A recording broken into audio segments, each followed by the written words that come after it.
episode 3 of Two Guys Talking Shit, where the only thing we love more than sports is talking shit to each other. Today, we're going to explore whether or not Manti Te'o's girlfriend is actually going to move to New Orleans with him.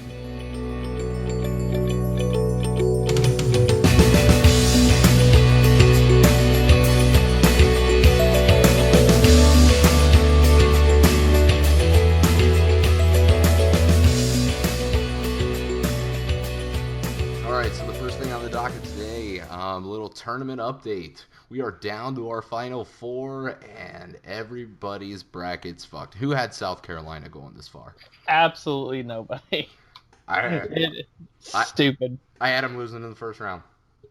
South Carolina fans don't even pick South Carolina to make the Final Four. Nobody at that school, South Carolina players, didn't pick South Carolina to go to this. And that's awesome for them because they're not a team that you ever see in the Final Four. So that's great. Like, I love seeing a school that isn't always there. I love that Kentucky's not in the Final Four. Like, that's great. It didn't screw up my bracket because I had North Carolina in the Final Four, but it screwed up a lot of brackets, and that's half the fun of this time of year. Yeah, and a team that gets hot at the right time is the most dangerous. It happens for any sports in the playoffs. I will say I'm going to kill myself if Gonzaga wins it all, because I have a little side bet on them, and I really don't want to pay up. Are they a small school? Do you consider them they get a 1 seed now, but 6 or 7 years ago, they're not that big of a name. Yeah. Are they a big league program in your mind then now? Yeah. Obviously, in basketball, they have to be now. I mean, they make the Elite Eight pretty much every year, and that's kind of my barometer. You can't make the Final Four every year. I mean, it's like Boise State in football. Do you consider them in the Chris Peterson era? We'll say, did you consider them a big league program? They were always right there. I never quite got to that point, and that's possibly because I base too much of that on their players' ability when they get to the pros. You never really saw guys coming out of Boise State and lighting the world on fire in the NFL. Yeah, and it's the most comparable thing I have to them is the Boise State and Gonzaga for sport-to-sport comparison. I just don't know, because, like you said, they do make basically the Elite Eight, and they've been getting 1 seeds, I think, the past 2 or 3 years, or at least 2 out of the past 3 years, they've been a 1 seed. So they're not a sleeper like they were Adam Morrison. Yeah, it's a much different scenario. I got to imagine after you jump down from the North Carolinas, the Dukes, the Kentuckys, those big-time programs, and maybe even throwing in just because of where they are in history, like Indiana and some of those, perennial teams, I would have to say recruiting-wise, if I were a recruit, they'd probably be right there underneath those teams. You almost have to say anymore. You can only make the tournament that many times, but they play nobody in their in their conference and non-conference, so they're almost guaranteed every year to have 29, 30 wins every year. That's the problem. Oh, yeah, and as far as your exposure as a recruit, if your goal is the NBA, maybe it's not the best idea because you're not getting on TV, during the season. You're not getting on TV until the tournament. That's the problem with West Coast anymore, period, anymore, games are so late, it's hard to stay up and actually get the exposure that you need. Scouts are still going to be there regardless, but for a fan and viewership, it's just hard staying up 10:30 to midnight every time you want to watch a West Coast game. Well, and also, it looks like Lonzo Ball couldn't carry a team. Well, he's going to get that shoe deal, that $1 billion shoe deal that his dad is propping up. Couldn't carry a team to the Final Four. They had some talent on that team, too, which really shocked me as they couldn't. But the ball went through him too much, and he had an off day, and that's what happens when you're the sole man and you shoot 7 for 24 from the field or whatever he went. Yeah, I was sad to see Wisconsin go down. I liked the run they were going on there, but they lost a tough battle to that Florida team. That was a great matchup. So let's who do you got? Who do you got in the Final Four? Who are your winners? It's easy to say, and It's not that much fun to say, but I gotta go North Carolina Gonzaga because the experience is there. You're right. The coaching, I think, is better at both of those schools. They have the exposure, like you said. They're used to the big time games, being in the tournament. Many of those players has been in big games 2-3 years. You're right. I'd like to see Oregon win. I think they got a good team. Obviously, my bracket's been fucked for a while, so I've been rooting for the underdog in every game since. So I would love to see a South Carolina-Oregon final, but... You know who doesn't want to see Oregon-South Carolina final? CBS. The media. CBS does not want to see that game. Oh, man. I don't know why, though, other than the fact that those markets aren't that big. You know, you're talking about Oregon and South Carolina. Those aren't big markets for, you know, TV watchers. But your sports fans are going to watch this game regardless. I don't know if I would watch that game, South Carolina, Oregon, for a national championship. But yeah, I don't know. It's not it's not the same when it's more fun when North Carolina is playing somebody for a final. You get at least root for that other team or root for Carolina to raise another banner. But big time programs make the finals better. But what if this is the beginning of a run? What if this is the beginning of South Carolina becoming a powerhouse, or this is the beginning of Oregon becoming a powerhouse? See, I think this is the beginning of Oregon becoming a powerhouse. I think they're putting more money into basketball. They got the Nike sponsorship to bring in recruits. I mean, it's just a nice, and I think they could become on the run. They've made runs in the past couple of years to be in the tournament. They've been getting better. They've become a more and more respectable basketball school, yes. I completely agree. Obviously, I think we both agree that the Oregon-North Carolina game has the potential to be better than the Gonzaga-South Carolina game. It will be. The overall level of basketball, I think, will be better. Whether it will be a blowout or not, I'm not quite sure, because I think Unk could blow them out of the water. But I think the level of basketball will be played higher in that game than Gonzaga versus South Carolina. Do you think whoever wins North Carolina-Oregon automatically wins the title? I would say 80% yes. I mean, any given day, as they say, any team can shoot lights out or win. But I would go 80-20 that the winner of that game wins it all. If you gave me either Oregon, UNC, or South Carolina, Gonzaga, 100% of the time I would pick North Carolina, Oregon.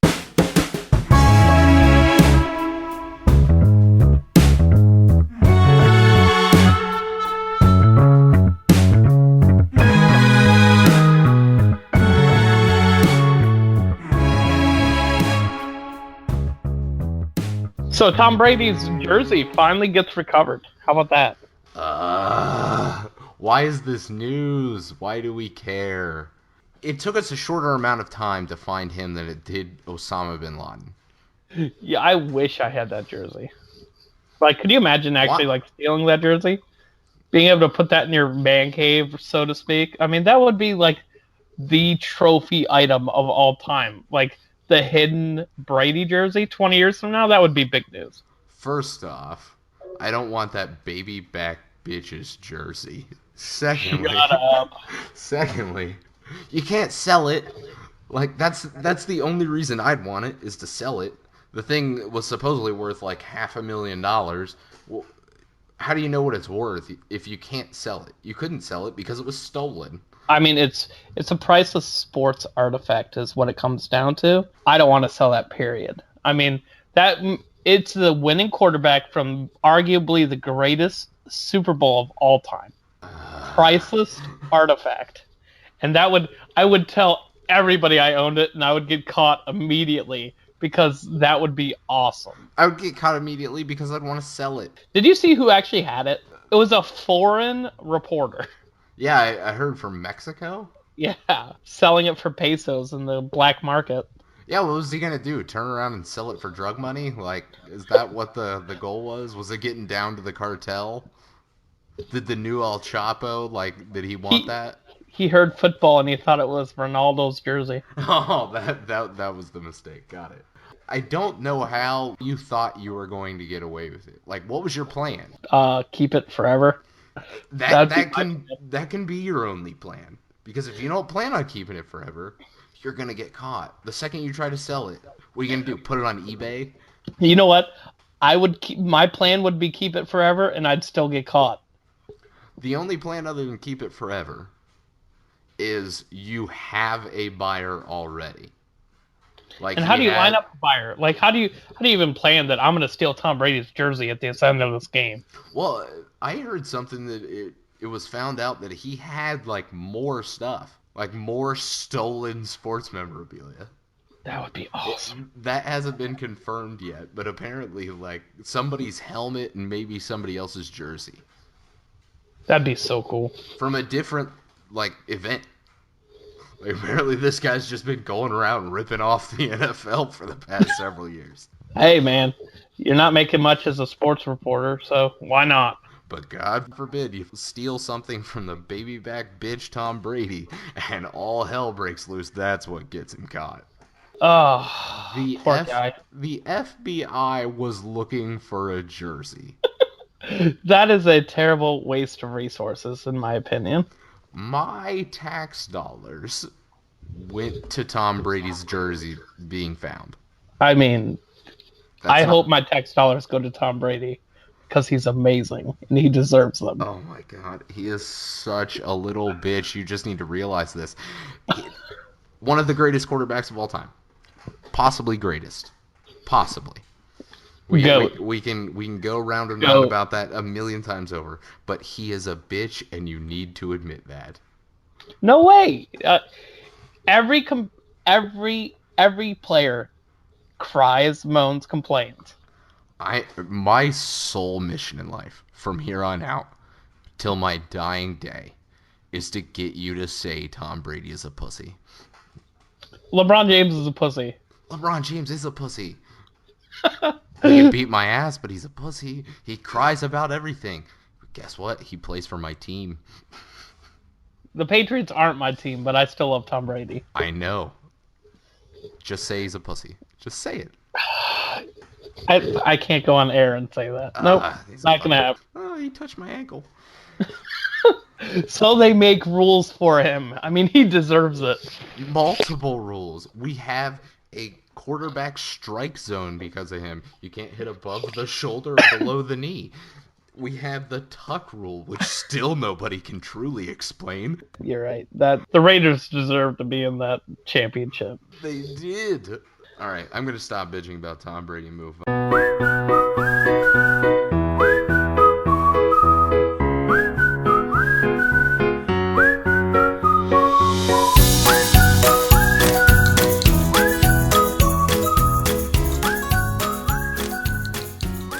Shaquille O'Neal was built a statue at the LA Lakers facility. I saw a picture of the statue. It looks really nice. And that's awesome because I truly believe Shaq is the most dominant, I'm not necessarily best, but most dominant big man to ever play in the NBA in his prime. You know, he obviously played way too long and on way too many teams. His knees were gone after like year 7.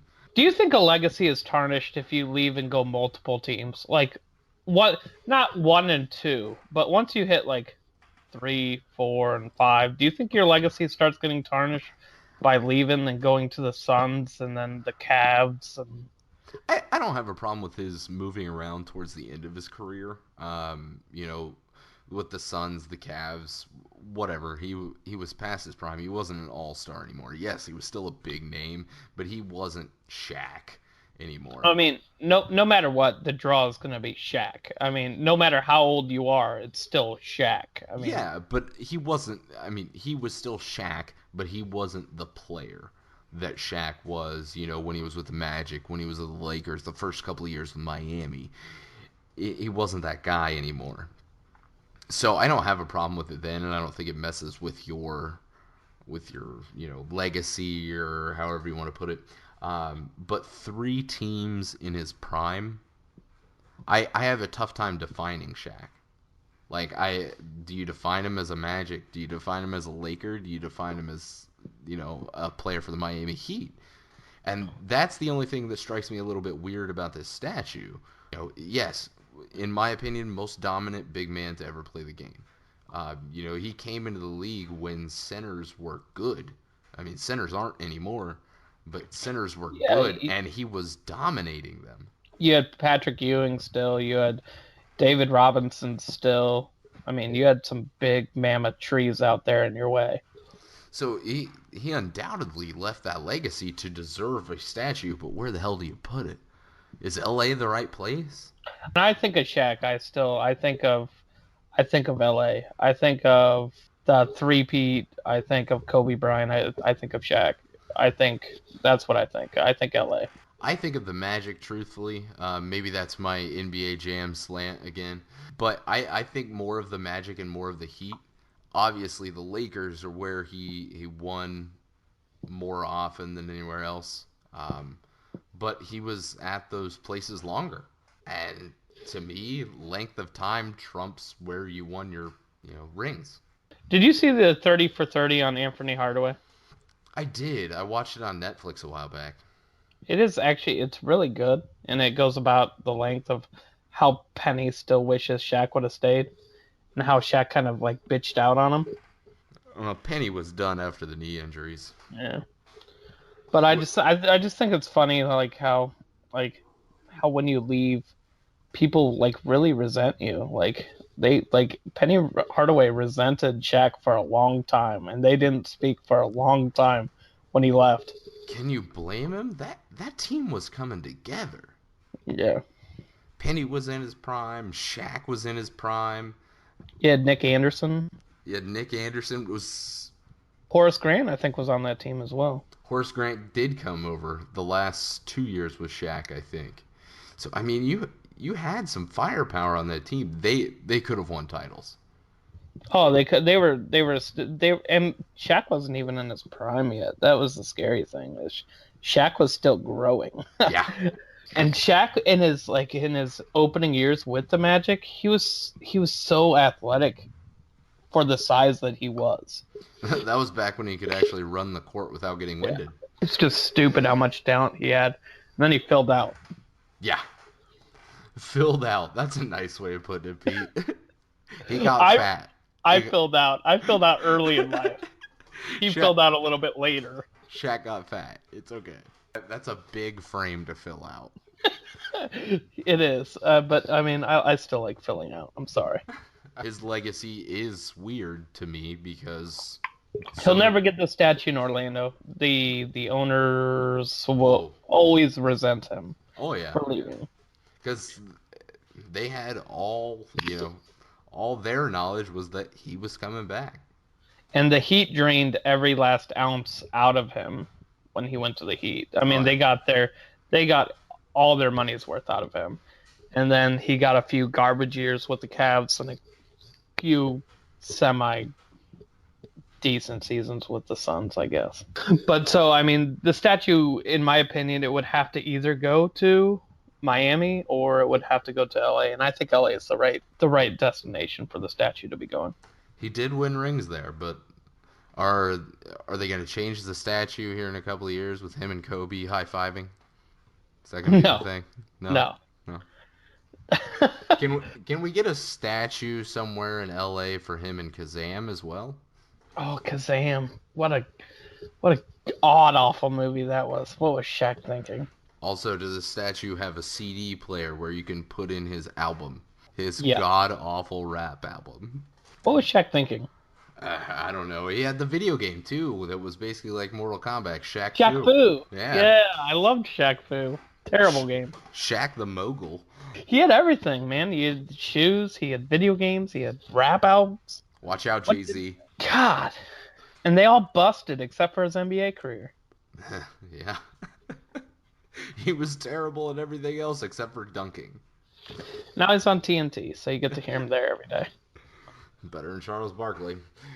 Dude, like, the producers are like, yeah, let's put those two guys together. That's good TV.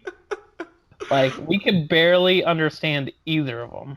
I don't mean to necessarily insult too many people's intelligence, but I don't know how many classes they passed in college. I won't speak for them because I don't know their college career, but I'm guessing they put some basketball 101 somewhere in there. Oh yeah, film study. Canoeing, underwater fire prevention. I was like that one. That was good.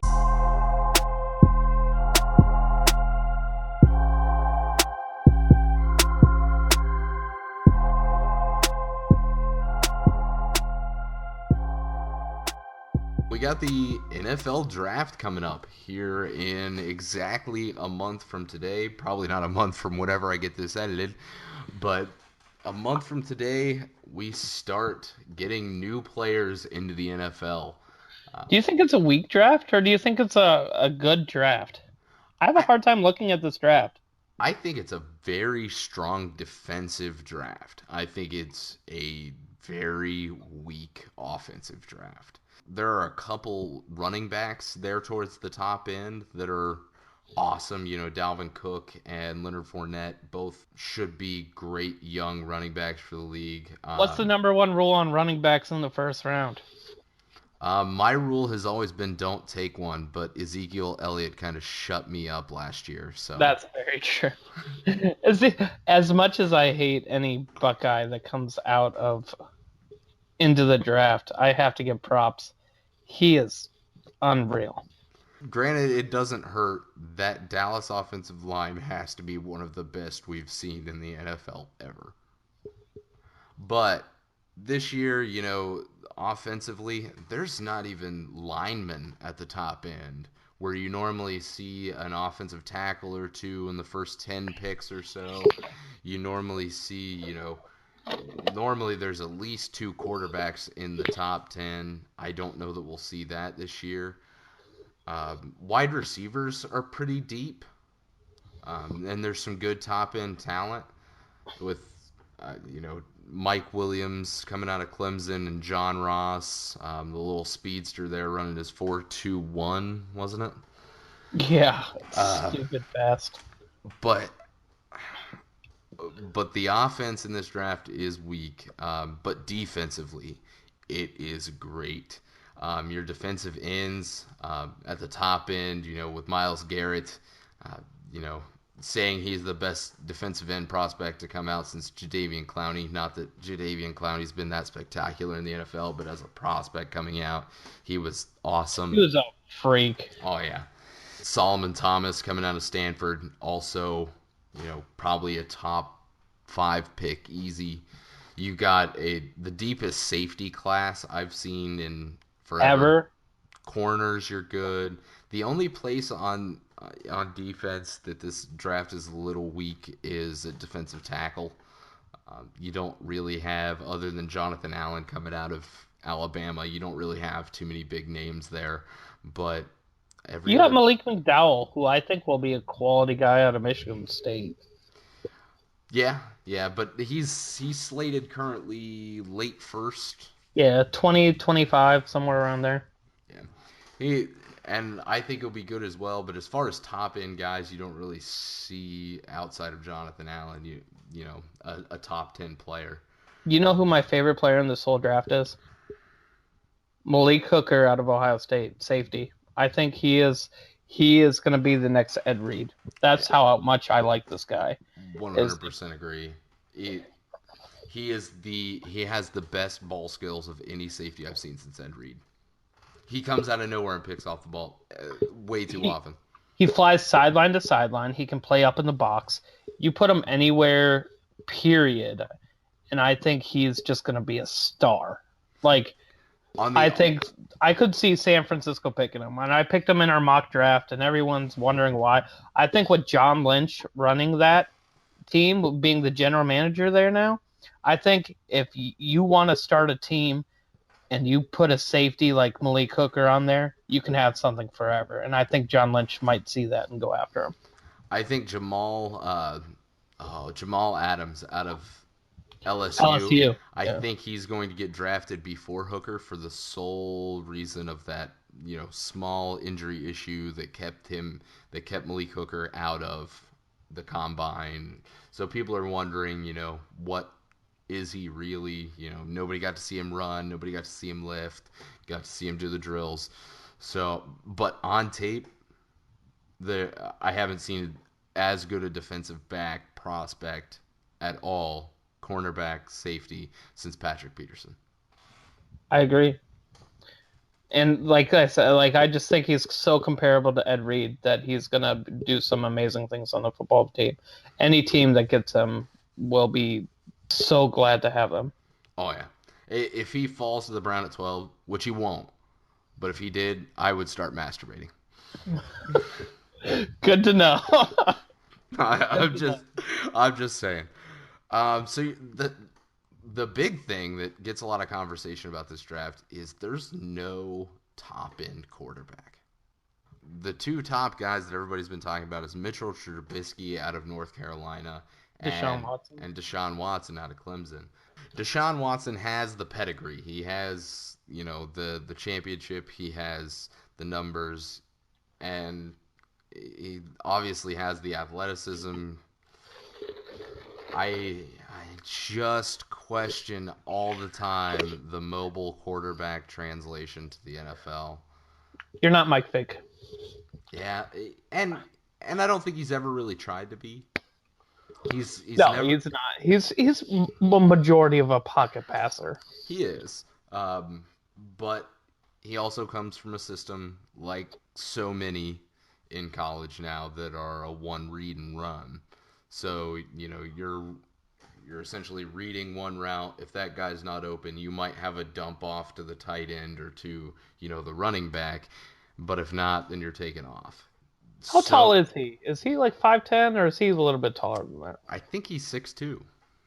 Okay, so he's not Drew Brees in the pocket either. No, and I don't think height is an issue. If anything, size-wise, that was an issue with him. I'd say he's a little frail. He's not a very stocky guy, so you never know with guys like that how many hits they can take. And if you're going to one of those teams at the top end of the draft, you're probably going to take a lot of hits.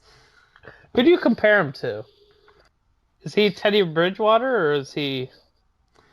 All right, if I'm looking at what I think he can be, how his skill set translates, and I'm not saying he's this good, Aaron Rodgers, where he's got the mobility, he doesn't necessarily use it all the time. He can throw on the run, and he's got a big enough arm to make all the deep throws.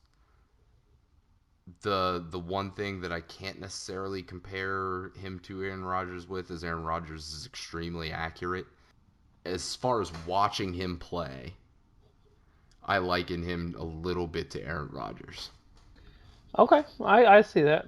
I was looking through the draft, and one name that's crept up on the board, Budda Baker.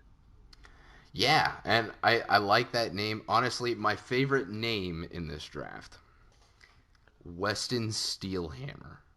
Oh, He is a safety out of either Army or Navy, and if he goes at all, he's not going to like the 7th round. But I was scanning through one of those way too long mock drafts that just go into like the 6th and 7th round for no reason whatsoever, because how the fuck can you predict that shit? And I saw that name and I was like, I want him. At worst, you have a safety back there whose name is Steelhammer. Steelhammer. You're scared. You're intimidated no matter what when that guy comes after you. And he's military? Oh, God. That guy is a badass. Like, he may have no... You can't write a movie with a name better than that. He may have no football skill whatsoever, but I still want him on my team. You know who I want on my team? Any guy that's named Taco. When your parents name you Taco, and you actually have a life and do something with yourself, you know you're a badass. Because you're destined for failure when your parents name you Taco. We went to school with a Taco, or at least that was his nickname, but he's in jail now for like 5 different felonies. I read about that the other day. He's doing well for himself. Obviously. Who's your favorite player in the draft? If I had to pick like one player that I thought would pan out, period, I would have to go Malik Hooker. as long as the injuries aren't a nagging issue, as long as the injuries don't knock him out of the game, I think he's destined for the Hall of Fame. And I know that's a big statement before he's even drafted, but the guy is just a freak. I totally agree. I love him. A position that I think is interesting that has a lot of depth, I think, is tight end. It is. It is. We got a local boy here out of Ashland University. He went to school at Big Walnut. Adam Sheehan went to Ashland University. He's projected to go second, third round. He's about 6'6". The guy's an athletic freak. He used to play basketball. Can't remember the school, but transferred out because he wanted to play football. He's looking good. Of course, you got O.J. Howard at the top end. People are projecting to go as high as, top 10. You got the guy out of Miami, David Njoku, or Njoku. however you pronounce his last name. I'm surprised how far Jake Butt has fallen. Is it just injury? Injury. Is it the injury? It's gotta be. I think he's got a lot of potential.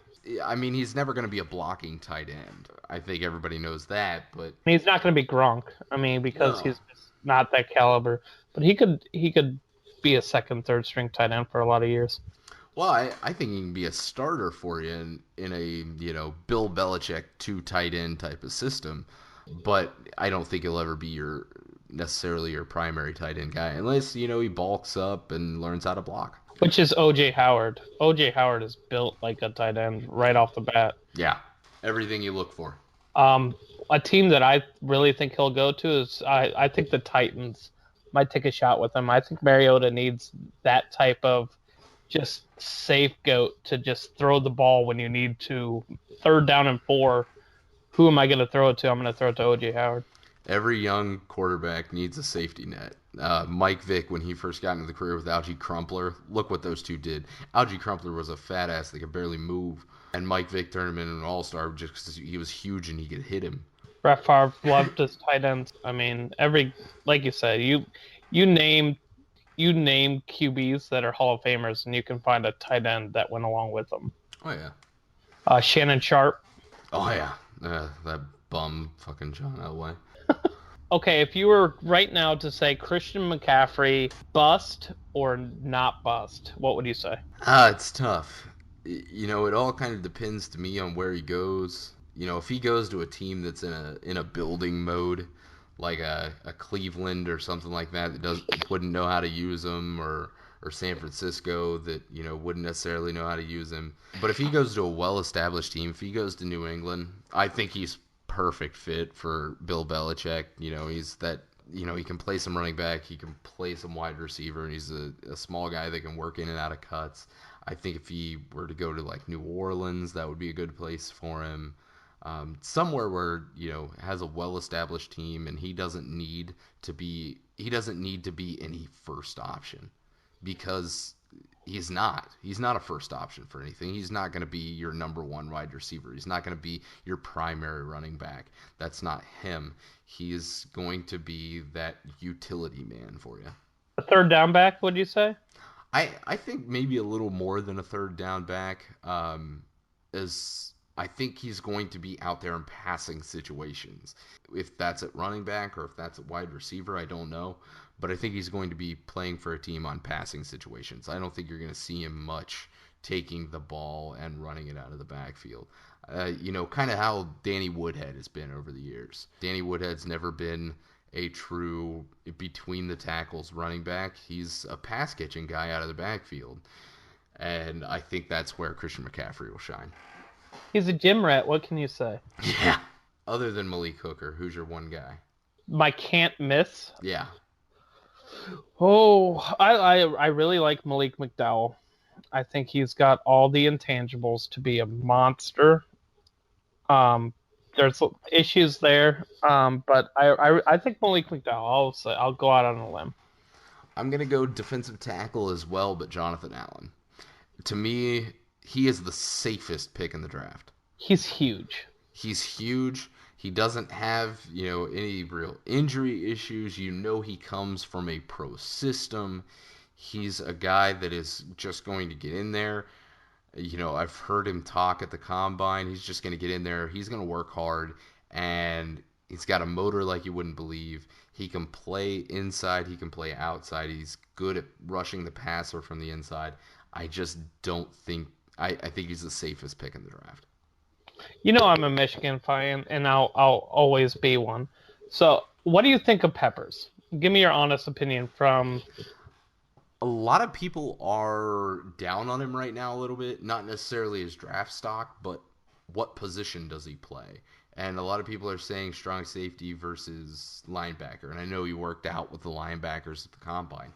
I'm very confused by that. He's a defensive back. In my opinion, he's a defensive back. I look at his size. I look at his speed. He still ran a 4.4. I think a 4.46 or something like that, which is perfectly respectable for any position. I don't. What were they thinking? Who says what position you're working out in as the combine? Is that the NFL or is that him personally? I think he chooses, to be perfectly honest. And it shocked me if that's the case, that's what he chose or the advice he's getting, or because while he's not a great cover man by any means, I don't think anybody would tell you who he is. He is a hard hitter. He is an athlete. I think he can improve in coverage. And he's a strong safety. He's an in the box strong safety that kind of compares, in my opinion. We've talked about this before, to Charles Woodson. I don't know necessarily if he has a position, a true position in the NFL. And maybe that's why he's worked out a little bit of linebacker. But at 6 foot, 210, 215. Can he play nickel? Yeah, I think he'd struggle a little bit with the speed of the speed in and out of cuts of some of the inside receivers. But he's that rover position that some teams have now. The new hybrid. Yeah. And I think that's maybe hurt his stock a little bit. I still think he's going to be a very good player as long as, again, somebody figures out how to use him correctly. How do you use somebody that can play 9 positions on your team? I mean, it's hard to make those choices. Yeah. I mean, at very worst, he's going to be your best special teams player. Yeah, I mean, he could be a gunner. I mean, he could easily be a gunner. He could be a return man. He can basically do it all on special teams. He's going to find a spot in the NFL. Whether he actually winds up playing much on defense or not, he's going to play in the NFL. Just for depth purposes, just to be able to have a guy that can be just add another body at 7 different positions and be able to plug in there if you need it. That's quality. I mean, that's quality in my opinion. Yeah, that's all we got. Thank you for listening, and comment, follow us on all the various social media pages. We are Two Guys Talking Shit, and we're out.